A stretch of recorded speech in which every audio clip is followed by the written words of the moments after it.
What it do, what it do, what it do.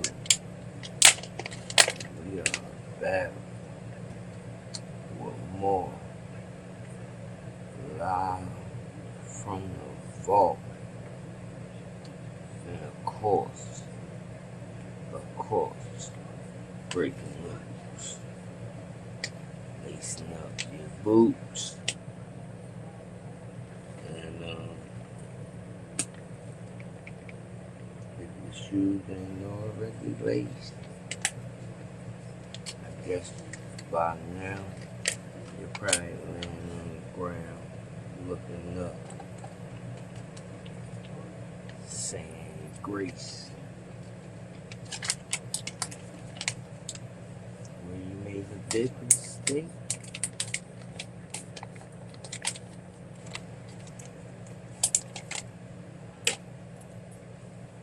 stayed outside a little too late. Alright, y'all, what it do? Live from the vault, episode 187. Look ahead. This is blended in media. We got the Northern Lights stretched down from the goddamn Arctic down to Philadelphia, stretching the green, lights, beautiful lights through the Philadelphia skies. Next, we're going to talk about Triton, Submersible, and we're going to talk about Triton, Submersible, and I'm going to let y'all see the making of the Triton, Submersible as well. So stay tuned, dope ass motherfucking content. And that Triton Submersible is called the limiting factor. Sorry about that. And last but not least, we had a young man that was stranded out at sea for 49 days, filtering sea salt water through his shirt. I can't make this shit up. Stay tuned, because it's all up next, right here on LFTV, live from the vault with your boy, Mr. VB. You already fucking know. You don't want to see me. It's gonna cost you a fit.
Modus the one.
Let's see where we at. Male voice. Female. Sound.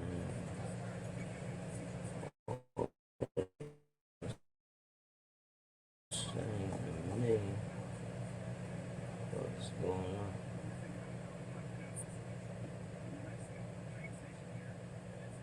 What is going on? What is going on? What is going on?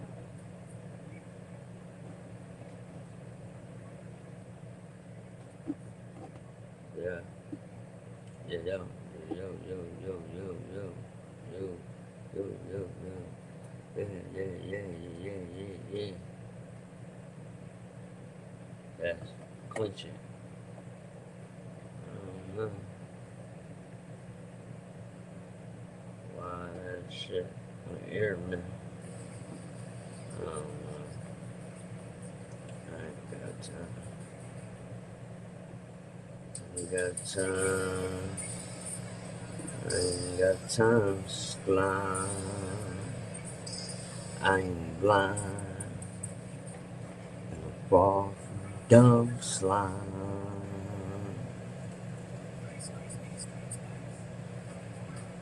Trying to snake me. We're revolting to your life.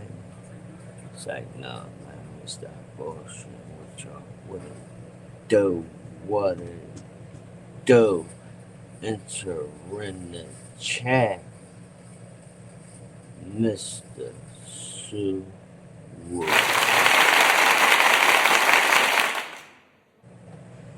Thank you, thank you, and thank you.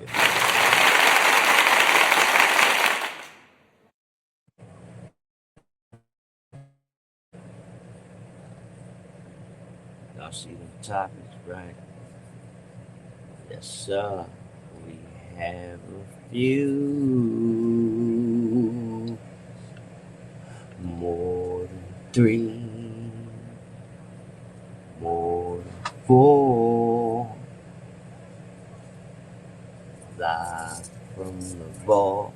It's episode 187. Hey, yo. Who would have thought we survived this long? Huh? Episode 187. Coming through. We shaking shit, man. Subscribers is looking good. You know what I mean? We looking good, man. Let's jump straight into it, man. Northern Lights right here in Philly, man. What's going on? Shit. From Art. How ironic. Normally only visible farther north, hence their name. So take the opportunity to witness the display while you can. Our Chris O'Connell went chasing the lights while making some new friends in the process. We are out in the darkness of Kennett Square, Chester County tonight, searching for the northern lights, the aurora borealis. The forecast has many people stargazing this week in a rare celestial phenomenon in our area. You could see these clear as day when the clouds rolled in. And you were seeing this with your naked eye last night? I was. Tonight, Delco's storm chaser Ed Sweeney isn't outrunning a tornado or superstorm. He's gearing up his camera for another night of this. It's something to behold, and you see it, and it looks like you see greens, you see reds, you see pinks, all sorts of different colors, and it'll just show up. All of a sudden, it's just there. Last night's rare glimpse of the northern lights in our region had amateur astrophotographers clicking and posting away. Our viewers sending us these celestial shots from Delco to the Jersey Shore, up to the Lehigh Valley. That incredible solar flare then caused a very, very strong geomagnetic storm, as it's called, as those waves of electromagnetic particles flowed over the Earth. The Franklin Institute's Derek Pitts says the aurora borealis phenomenon is in a highly active stage of an 11-year solar cycle that's been going on for 5 billion years. This solar storm happens to be so strong, it's pushed its visible range further south than normal. This time lapse is from one of our viewers in New Holland, Lancaster County. It just gives you this emotion of awe and wonder and delight at something. And those few things that we can see really, really easily given the conditions around. Ideally, you want a dark area, an area without a lot of light pollution, and an area where you can see to the north. It doesn't have to be perfect, but with a relatively good horizon. Sweeney is out again tonight. He's hoping the clouds dissipate as conditions are once again favorable for another night of capturing Mother Nature's starlit canvas. Living in this area, you're seeing something that's so counter and so different to your day-to-day here, and it's so beautiful when you see it. It makes all the times when you go out and nothing happens, it makes it all worth it. And we're already getting reports of northern lights sightings from all across our area tonight. The best viewing is to the north without any cloud cover. And this is not the last time we may see the glimpses of the aurora borealis this week, according to our friends at the Franklin Institute. In Kennett Square, Chester County, Chris O'Connell, Fox 29 News.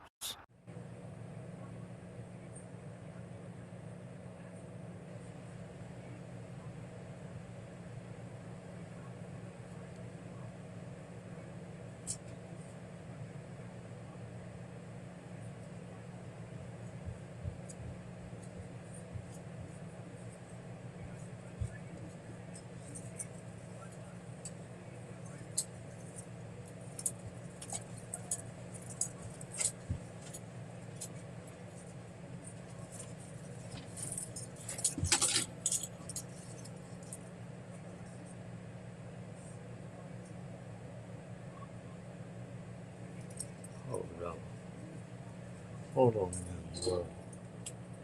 I can find out where I put something in.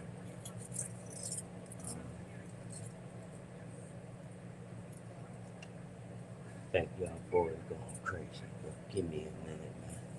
Bear with me. But that was the Northern Lights. Next up, though, I'm gonna leave y'all with this video to check out. Remember the Submersible, the Titan? Yeah, let's get into it. Normally only visible. Northern Lights, baby. What's wrong with you?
Y'all seen that, right? That was,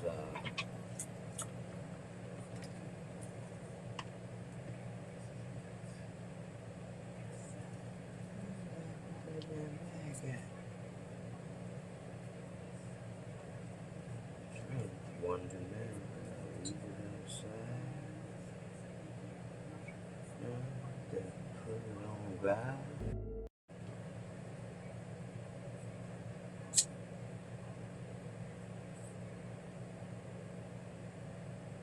Somebody take off and slide.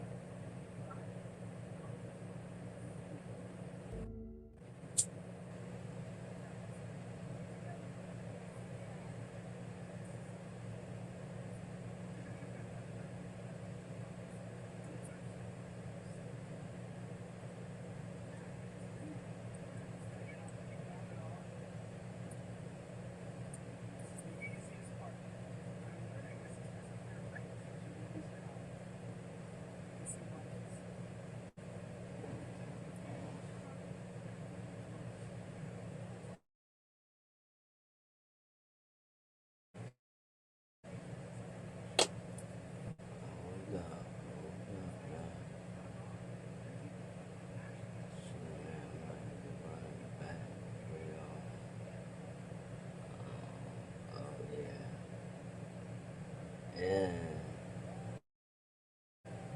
I got a post up, young boy. Boy died that sick. Yeah. That's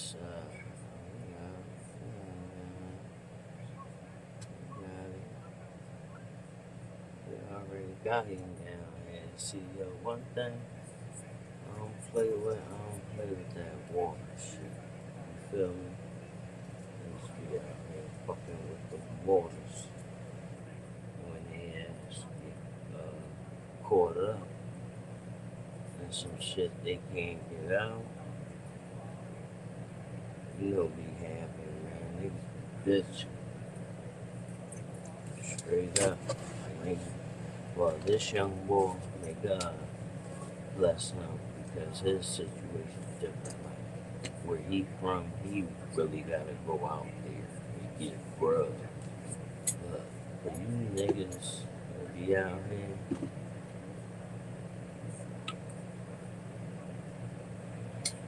experimenting, that's all cool.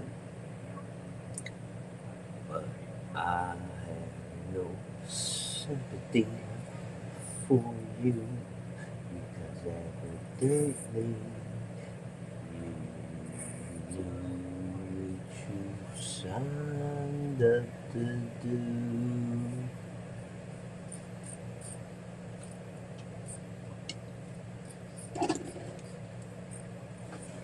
Feel me?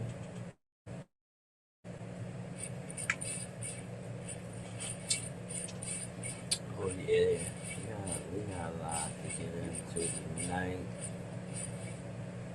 Roll up, get your drinks, pop your pill, whatever you gotta do.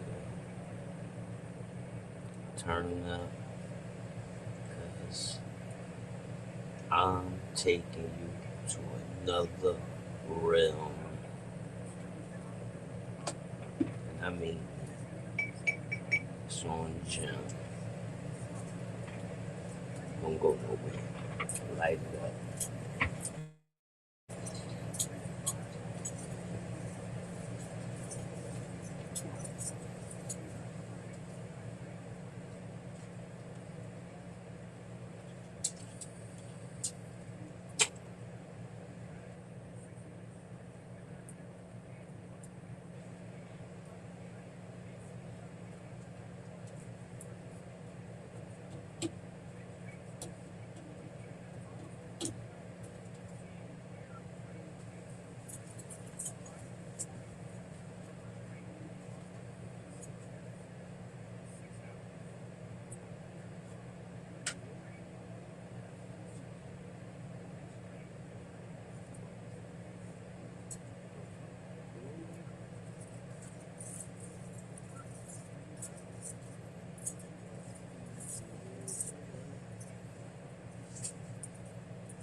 Digital.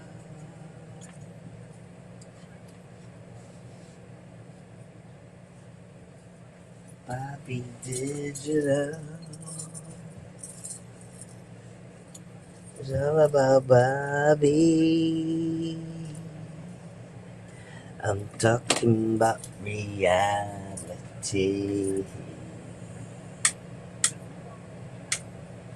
Bobby Digital. Yeah, Bobby Digital. How many of y'all know about that? How many of y'all know about Bobby Digital? You might have to at least be born in 91 about Bobby Digital. If not, keep your mouth closed like the hospitals.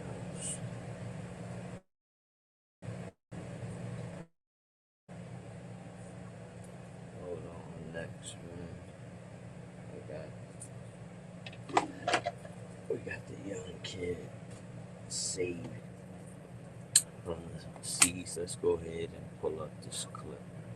Let's get Caught on camera. A teenager lost at sea for 49 days with no food, no water, and no way to steer. The stunning video shows the moment he was finally pulled to safety. Our chief national correspondent, Matt Gutman, has the story. Good morning, Matt.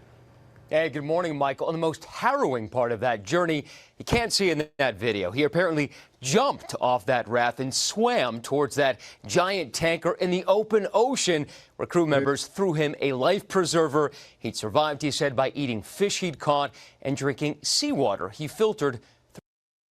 Bro, you heard what homie said?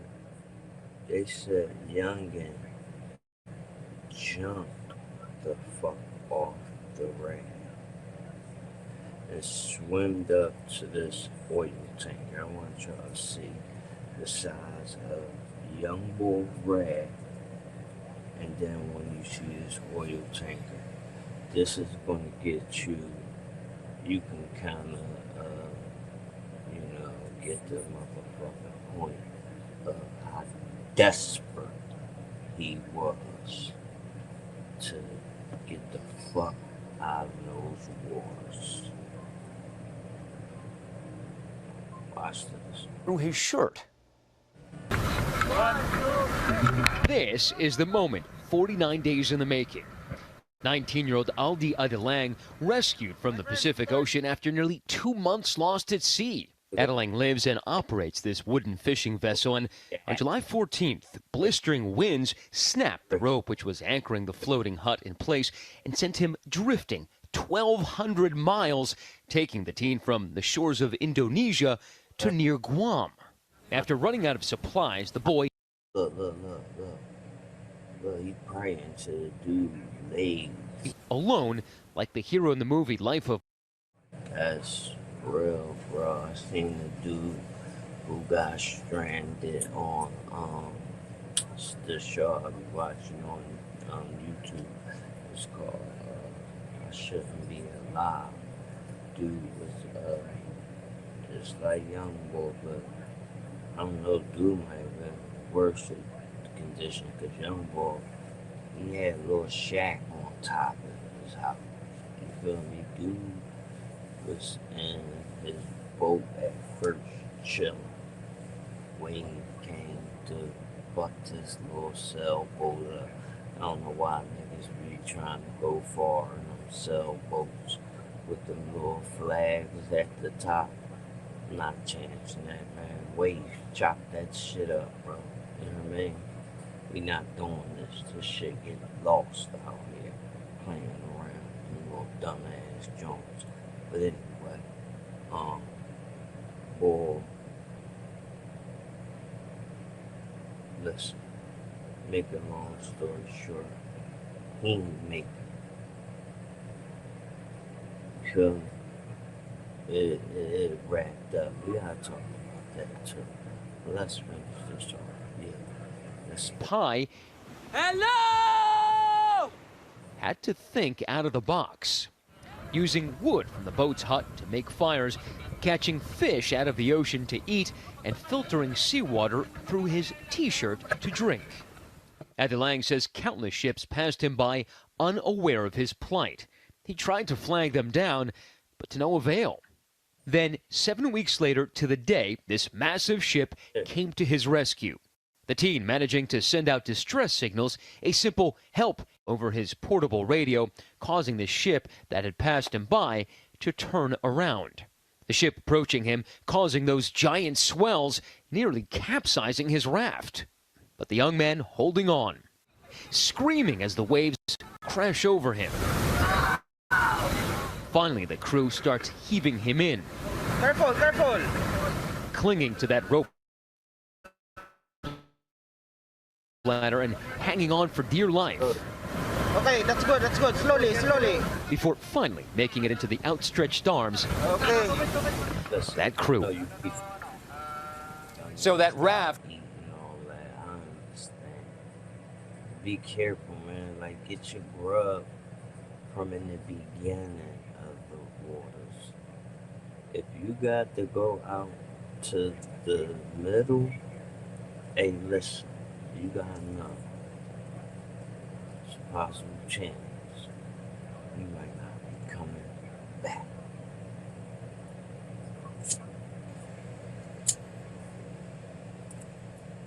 Once you out of this shallow part, once that water is beyond your waist, there's nothing I can do for you, Ace. You in the hand, you in the world. For the animals, I can't move as fast no more. The water got me locked down.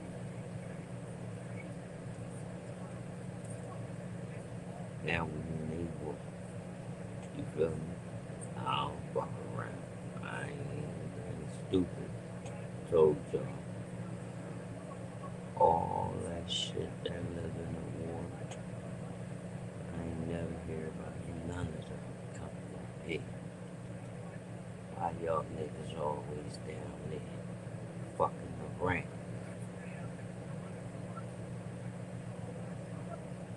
Just like on this next video.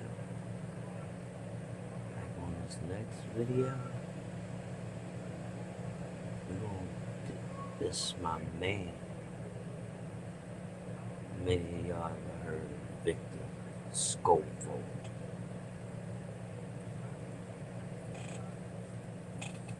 Well, it didn't. The making of Triton. You're gonna get to know Mr. Scoville was and who he is now. Ladies and gentlemen, please welcome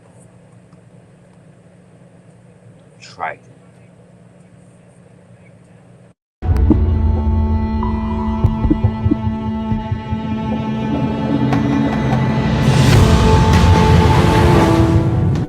In 2019, history was made when explorer Victor Vescovo became the first person in history to dive to the deepest point in all 5 of Earth's oceans.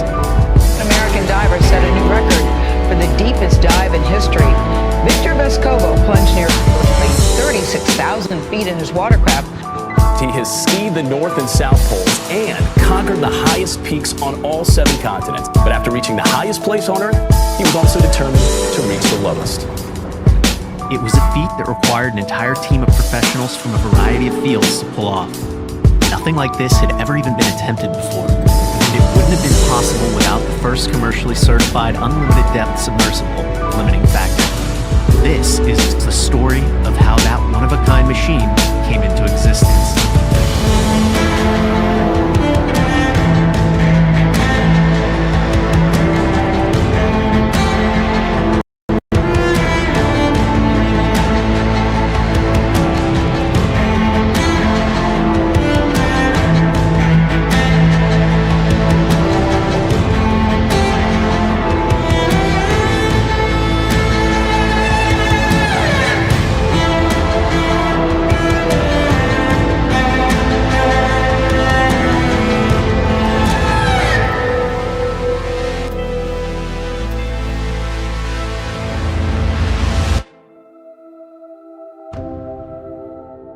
What does it take to reach the bottom of the oceans? It takes a very strong will to do that. You need, obviously, resources, and you do need a great deal of innovation because this has never really even been attempted before on this scale. By the time Victor Vescovo decided to pursue reaching the bottom of all of the planet's oceans, he was no stranger to overcoming ambitious challenges. He had completed a 20-year career as an intelligence officer in the U.S. Navy and became a successful entrepreneur and investor as well. In his personal life, he made a name for himself as an avid mountaineer and achieved the Explorer's Grand Slam of reaching the North and South Poles, as well as all 7 summits of the planet's highest mountains. It seemed fitting that his next challenge would be reaching Earth's deepest points as well. The genesis of wanting to do that came really from a desire to look at a new challenge that hadn't been done before. I'd been heavy into mountain climbing for about 25 years, but I'd pretty much achieved what I'd wanted to do there, and I was looking for something maybe that hadn't been done before, and I thought that there was a nice symmetry going from mountain climbing going high to maybe going low. And I was pretty shocked to discover in the year when I started this project back in 2015 or 16 that no one had been to the bottom of 4 of the world's oceans, and I found that extraordinary. And I started doing some research, and the businessman in me tried to figure out what it would take to do that and realized that it was expensive and it would take a lot of work, but it was doable. And that's when I reached out to Triton Submarines in Florida, who had an idea of a full ocean depth submersible that could be reusable to do this, and that's when I contacted them. My name's Patrick Lahey. I am the president and founding partner at Triton Submarines. The initial contact from Victor came in the form of an email, just a fairly innocuous email. And that was followed up with a telephone discussion and ultimately with a site visit where he flew out to the Bahamas and joined us on the sea trial of a brand new Triton 3303. And during that time, we had a chance to really discuss what it was he wanted to achieve and how Triton might be able to help him do that. Victor asked us if it was possible, and of course, my immediate response was, yes, of course it's possible. Not only is it possible, this is something that we've been thinking seriously about for the last 6 years, and I've been thinking about for my entire life. So The opportunity to do it, of course, was unprecedented, and we were incredibly grateful to Victor that he had this interest, which of course created a need, and that need created an opportunity for Triton to develop a revolutionary new product, the Triton 36002, or the LF as Victor calls it. Really, I guess it began with John Ramsey. You know, John Ramsey, who is the principal mechanical design engineer at Triton, and really the person who gave the sub its shape, its appearance. My role in the project was as the principal designer and engineer for the Triton 36002 limiting factor. Hearing we had a potential customer for a full ocean depth vehicle, I mean, it's the ultimate goal, is to design a full ocean depth submersible. At that time, we had a design and a concept for an entirely glass-hulled vehicle. Victor's ambitions were very different. Victor's very kind of goal-driven, and he didn't see the need to invest or take the risk with a glass-hulled vehicle. So we focused on more traditional methods and went down the route of the titanium with the acrylic viewports. So there was a lot of give and take, and then we decided that there'd be a 9-month design and construction contract that I would pay them for, and then they would flesh out what they thought would be a good compromise between their ideal dream and what I thought would be very practical. And John Ramsey took the lead on that, and within 9 months we had a design that we both agreed would be workable and affordable and could get done. So I work very closely with Tom Blades, Triton's principal electrical engineer. We're based in Meavy, which is in the southwest of England, in Dartmoor National Park. It's a small village with about 20 houses. The design office here is in a 350-year-old cottage. My role on the LF project was the principal systems engineer. So I'm responsible for all of the electrical systems to power the vehicle and to sense what's going on outside it. You can't just sort of design one system at a time in isolation. You have to look at the whole picture. If I change something on the electrical system, then that will have an effect to the sort of size and shape and the weight of the submersible. So John and I have to work really closely to sort of design the vehicle as a whole. During the early development of the vehicle, we were still taking ideas and forms, and we kind of soon realised you've got to rethink everything about this vehicle. It's so kind of focused in what it has to do in getting down to these depths. It's such a bit of raw engineering, really. You're not ever thinking about the normal, considering a submarine comfort and surface stability and getting in and out of it. Those things all became very secondary. The shape of the LF is very much specific to going up and down through the water column. So one of the first decisions that you have to make when you're going to build a pressure hull is what's the material going to be made of? And we looked at a whole range of materials. We ultimately chose titanium. And then we had to identify a vendor here in the United States that had the capacity to create the titanium pieces that we needed for that main pressure hull. We were naturally drawn to ATI Lattish because of their demonstrated success of producing similar titanium pressure hulls in the past.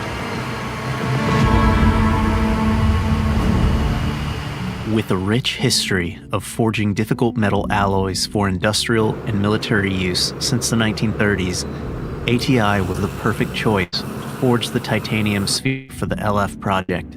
The sphere halves began as titanium pancakes that would then be superheated in order to prepare them to be forged into their spherical shape using a large frame and metal tool. Today's forging process is critical for the rest of the program, and from here on out, everything is set forward based on what we're going to do today for the forging. ATI had been preparing for months to ensure everything was ready for this critical moment. If the heated titanium lost too much heat during the transfer from furnace to the frame, then it could form incorrectly during the process, and there would be no choice but to start over. It was a critical sequence of events that could postpone and possibly end the entire expedition before it had even begun.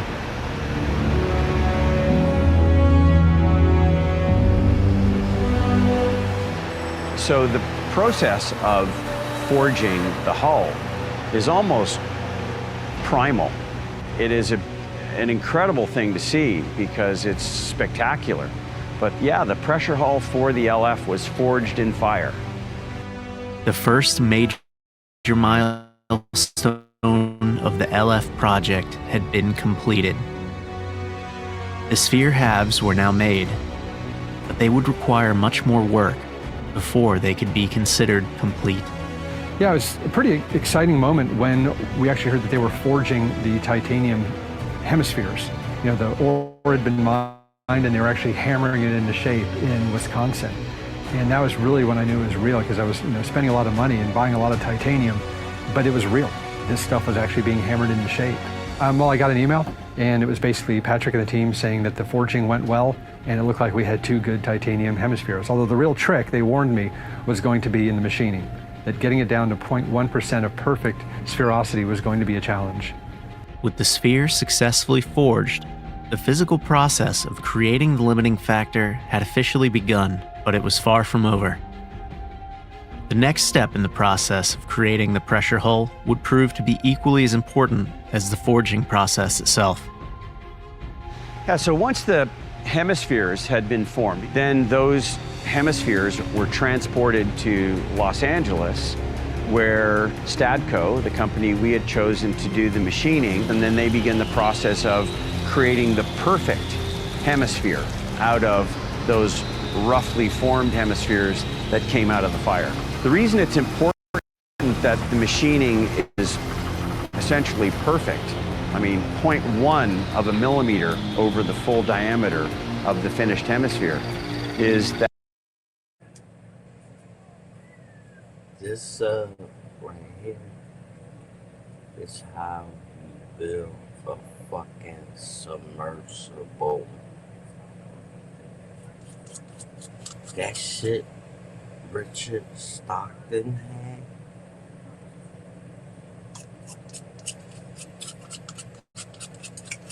No disrespect.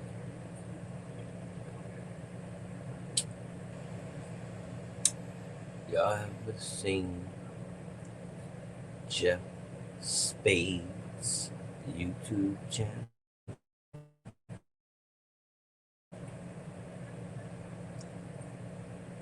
It looked like some shit Jeff Spades made.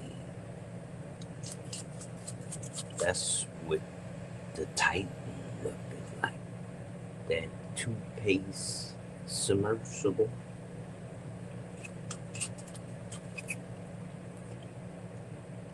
And Stockton was educated. Well, he was supposedly be educated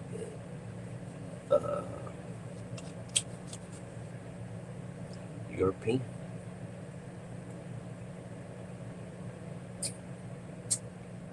But he went 12,000 feet in something the shape of a motherfucking tube.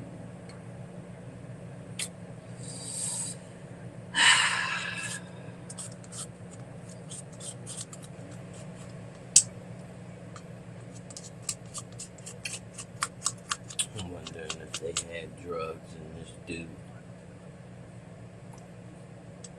Seriously. Something they had now.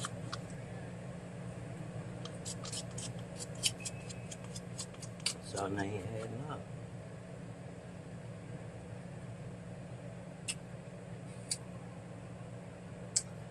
I'm trying to remember. If you think about it, that morning when they got in that sub, we ain't got too many videos of that.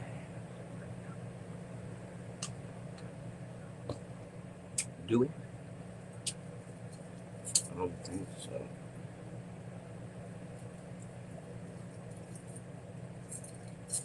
Like, the fact is, we ain't really got no extra camera, not even extra. We don't have any video footage of any of those men stepping foot in the Titan on that day.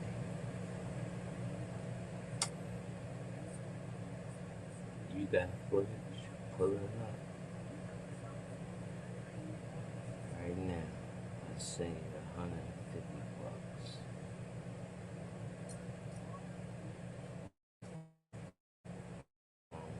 Play no games. Don't do no debates. Or you won't put that fucking money up or shut up.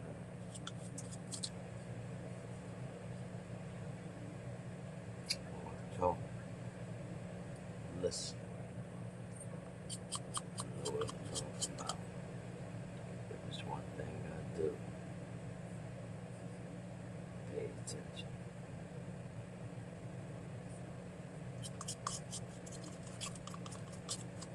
Alexander, yeah, make mistakes.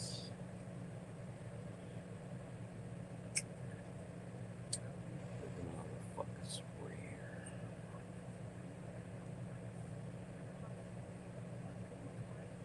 Rare and 1 every 15 years. Dear.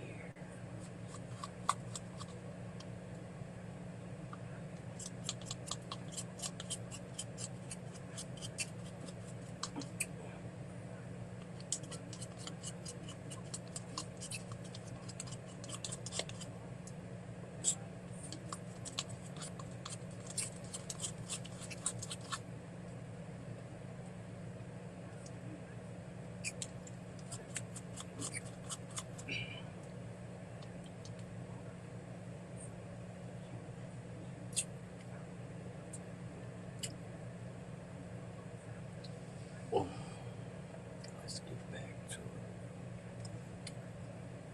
That a perfect sphere, perfect sphericity, is an important part of ensuring equal distribution of forces and pressure. And the only way to achieve that is to build as close to a perfect sphere as you can get, which in our case, 1 of a millimeter over the full diameter of the pressure hull. Here on this hemisphere, we're cutting titanium. It's a rather difficult material to cut, but it's very, very tough, very lightweight, and it probably works very well for their submarine hemispheres. They're using carbide inserts to cut the outside profile. They're using a computerized numerical machine that'll cut the exact profile of the hemisphere to hold the tight tolerance of the radius. Because this is a hemisphere for a submarine, the customer has very tight tolerances. It takes a very specialized machine to hold the requirements of the tolerance on this type of a project. We'll be cutting 2 hemispheres just to hold the perfect diameter once they're both joined together to build the submarine. Once we're done with the turning here, this hemisphere will go to another 5-axis milling machine where they'll actually go and they'll cut windows into it to attach the viewports, the hatch door, and the penetrator plates, which allows the whole hemisphere to come together as a part of the submarine. TACO's looking forward to seeing where this project will go in the future and how it performs and the final product, how well it's accepted by the customer. Although the sphere was complete and ready to be assembled, there was a major milestone yet to clear. Now, the shit they making, right?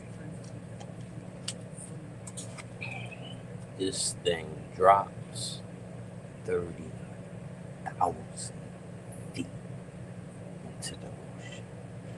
13,000 Gang gang.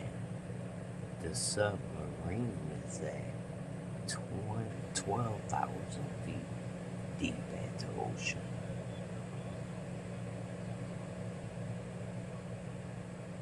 You feel it, David? Try another 18 feet. And that's where you want to catch him. My nigga Victor Scover. In order to be rated and certified, the sphere needed to be tested to the pressure found at the deepest point in the ocean. The equipment needed to perform this test could only be found in one specific place, on the other side of the planet. A key thing we needed to do to make the submersible commercially rated, which was another whole different issue that we had to resolve because it added more expense to the submersible, added more schedule, but it made it safer and potentially saleable on the back end.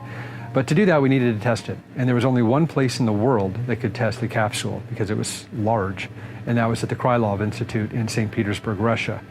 Yeah, so among the challenges that we had on the project was identifying a place in the world where we could actually test the completed and assembled pressure hull.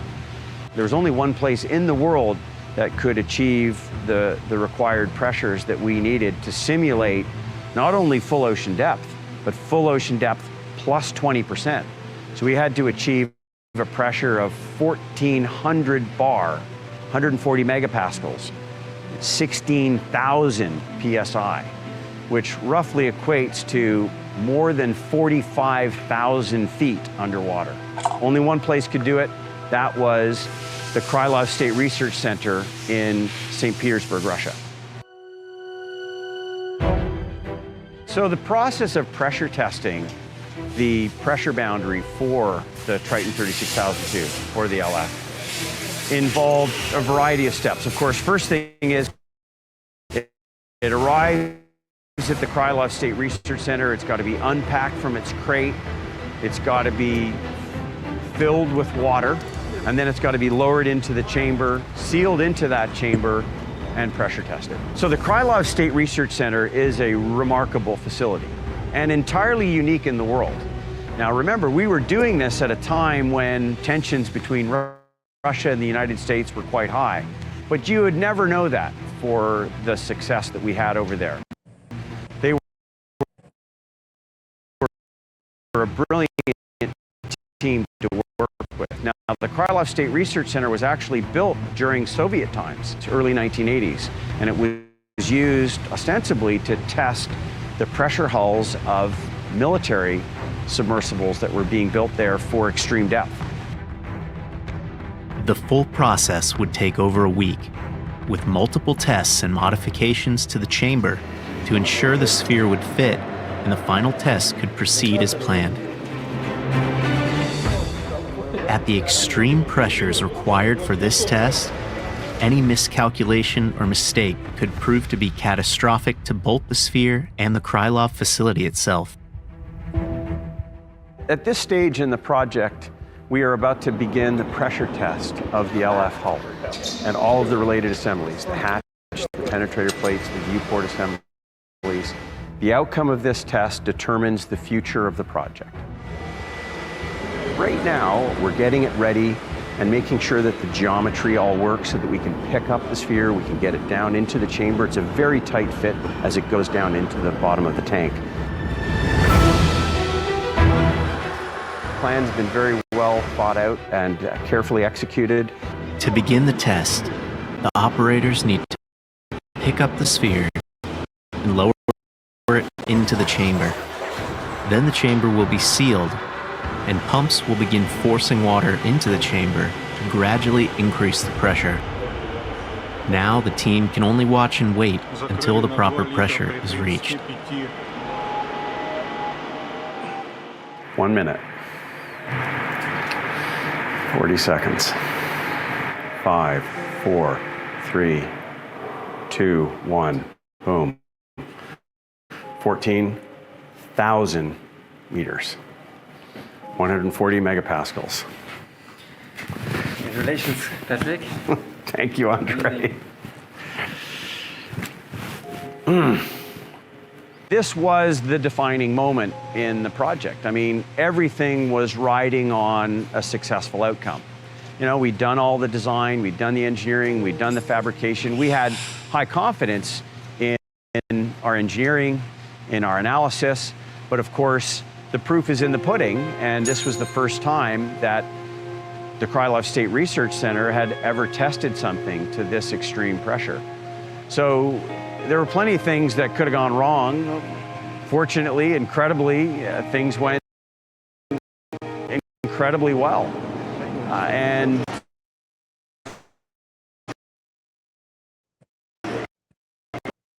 But I do remember the moment we achieved our target depth of, 14,000 meters, 1,400 bar, 140 megapascals, whatever, 45,000 feet, whatever pressure you want to use.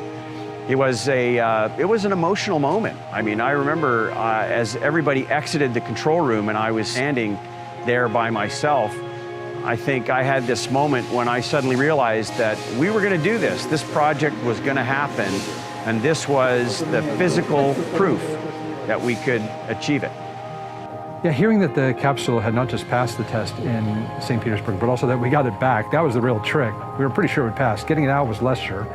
I was extremely relieved, and it definitely felt like a major milestone had been passed.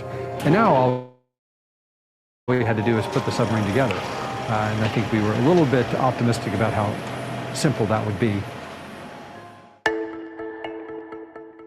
While the sphere was being built and tested, other critical components of the limiting factor, such as the syntactic foam, were also being machined in other parts of the world. These components' unique structure and performance characteristics in water would ultimately give the submarine its buoyancy, as well as its unique appearance. Each component would undergo pressure testing and ultimately make its way to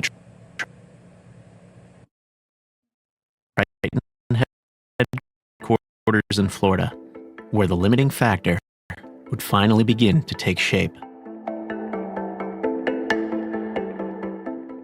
I think it's important to note that the Triton 36002 was a truly global undertaking. We enlisted the help of strategic vendors and companies, manufacturers, engineers, metallurgists, I mean, you name it, from around the world, quite literally. Now we had to think about taking all of these components that have been designed, in many cases in isolation,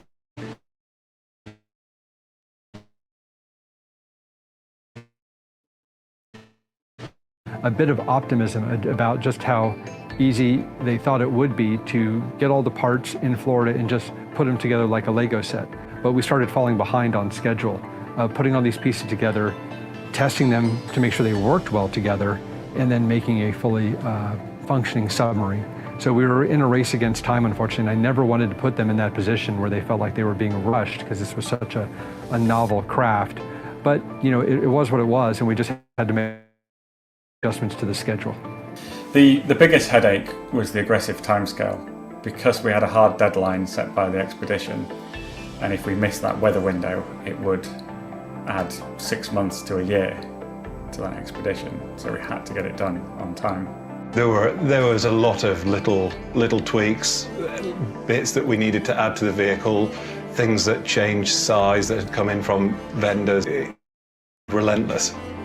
With the clock ticking and production delays affecting the timeline of Victor's expedition plan, he decided to fly himself to Florida in order to visit Triton's manufacturing facility and see their progress for himself.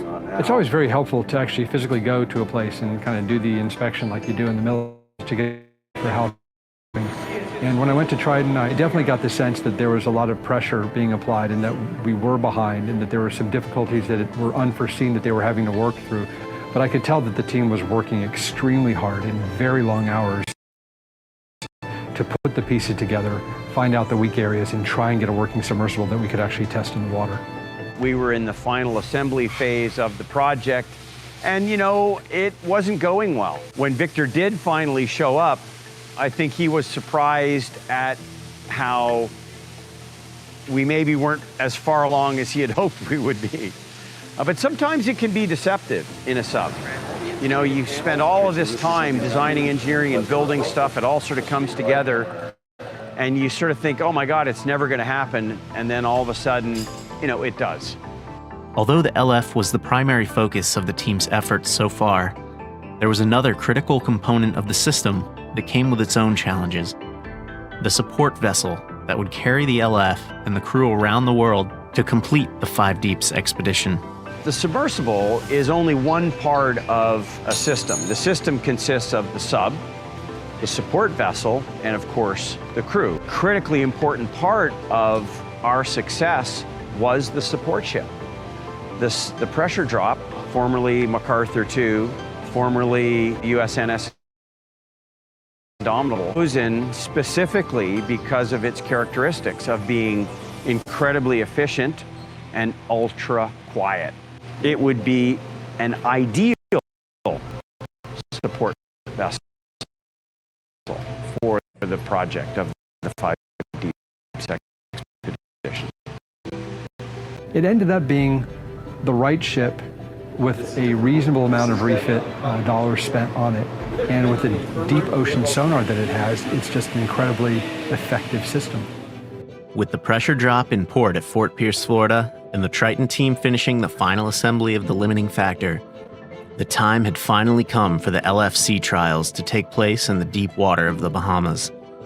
As Victor flew into a small island airport, he knew that all the time, effort and expense had been building to this moment, and his vision of a complete submersible capable of diving to full ocean depth was one step closer to completion. It was actually a great experience when we had the sea trials at the Bahamas. And then just being on the ship that was pretty much done at that point with the new captain, with the crew, the Triton guys were there. And here is this fully assembled sub that, you know, went from being just a CAD CAM drawing from Triton to actually physically something you could touch, and then getting into it after being in the simulator for many, many months. And here are all the controls, and the switches work, and the thing powers up, and the thrusters are enabled. It was an amazing experience to go from concept to an actual living, breathing device that could work. It was great. That was one of the best times that I can remember. You know, a submersible is a complex craft that's made up of hundreds, in some cases thousands, in the case of the LF, parts. The Bahamas was the first time the sub, as a completed and assembled unit, was actually tested physically in the water. This was Triton's first opportunity to evaluate the submarine as a complete unit, as a working craft, and to identify anything in the craft that was either deficient or inadequate, or that wasn't going to be up to the task of completing the 5 Deeps expedition. Putting the sub in the water for the first time it's the bit where my heart is in my mouth. It's incredibly nerve-wracking. Those first days were awful. They were brutal. It was one thing after another. Long time once the vehicle's put together to actually get it performing the way you want it to perform, and we were under immense time pressures. A lot had to be done to the sub in order to make it ready for the 5 Deeps expedition. It seemed that almost every system had some little thing about it that we had to perfect, whether it be the hatch seal or the communications or the variable ballast tubes, and these things just had to be tuned like a car.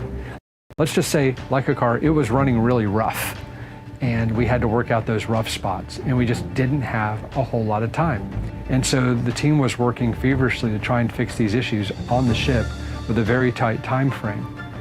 And we got to the point where things were at a level where I wasn't comfortable diving the submarine solo to 8,000 meters. There was quite a bit of doubt surrounding the viability of the project, our ability to pull it off. You know, things had not gone well. There was a collective opinion on the ship that the system just would never work. In fact, I think the term being bandied about was, it'll work when pigs fly. Everybody had basically given up on us and doubted our ability to pull this off. Everybody except, of course, the Triton team that was out there. We knew we had built a sub that could achieve the objective of diving to the deepest point in each of the 5 oceans. We knew we had a list of things that hadn't worked the way they were supposed to, but we were confident in our ability to fix those things, to address those deficiencies, and to successfully prosecute Victor's unprecedented expedition, the 5 Deeps. The team came together in a very strong way, and for about 36 hours really applied themselves to the core issues. And at one point, Patrick came up to my room and told me that he thinks that they had the major problems resolved. I was a little bit skeptical, but they seemed so confident, and when I physically tested them submersible, it looked like it was okay. And so I made the critical decision that I would try for 8,000 meters solo in this submarine that had only just now been rendered fully operational. I did an 8,000 meter solo dive, and virtually nothing really went wrong with the submarine. It was a great dive. And that really was, I think everyone looking back would say, was the real turning point for the 5 Deeps expedition and the overall endeavor, was the fact that we had just done a dive to 2/3 of full ocean depth in a brand new prototype submarine and come back safely. And that was the real turning point of saying, wow, I think we're actually going to be able to get this done. Victor and his team would indeed go on to successfully dive to the deepest point in all 5 of Earth's oceans, breaking records and logging numerous scientific discoveries along the way. It was a truly historic mission that would forever change the landscape of deep ocean exploration. It was all made possible by the team that dared to take on the challenge of building what had been deemed by so many to be impossible. I think the secret to being able to do something like this is, first of all, having the belief that you can. Is to know that, we can do this. We didn't know how we were going to do it, but we knew we could. And it was a matter of going in with that attitude. We didn't know what we were going to come up with when Victor first approached us. But if you look at something and say, it can't be done, then it can't be done if you don't try. And we just had that attitude that it's got to be done. We're sure we can do it. We don't know how we're going to do it, but we're going to take one step, and then we'll take another step, and then we'll take another step. And it's the tenacity of this group that did it. I'm incredibly proud of it and what the team achieved. It was quite amazing, actually, when we realised afterwards that we'd just produced the first submersible ever to dive to Challenger Deep and then come back still working. So all we had to do was charge the batteries and dive again the next day. We did that 5 times. Triton is made up of a group of people that have an unflinching belief in our ability to achieve even the most difficult and seemingly impossible tasks.